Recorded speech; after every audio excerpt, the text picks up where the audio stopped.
ഞാൻ കെ മുരളീധരൻ എന്ന് പറയുന്ന എൻ്റെ സഹോദരനോട് ഞാൻ മുന്നറിയിപ്പ് കൊടുത്ത, കാരണം ഞാൻ ഈ പ്രസ്ഥാനത്ത് പോകുന്നതിന് 2 ദിവസം വരെ ചേട്ടൻ പറഞ്ഞ മാതിരി സംസാരിക്കാറുണ്ട്, രാഷ്ട്രീയം സംസാരിക്കാറില്ല. കാരണം വേറൊന്നുമല്ല, ചില ആളുകൾ പറഞ്ഞാൽ എൻ്റെ മനസ്സിലൊരു എവിടെയോ ഒരു പിൻവലി. പക്ഷെ ഇത് ഞാൻ ഉറച്ച തീരുമാനമായിരുന്നു.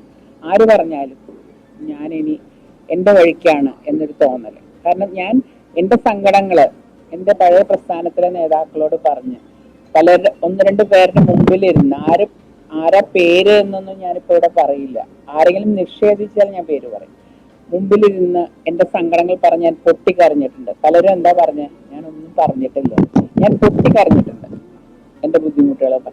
ഇതൊന്നും ആരും ചെവി കേട്ടില്ല. പിന്നെ എനിക്ക് തോന്നി ഞാനിവിടെ നിൽക്കുന്നതിൽ ഒരു കാര്യമില്ല.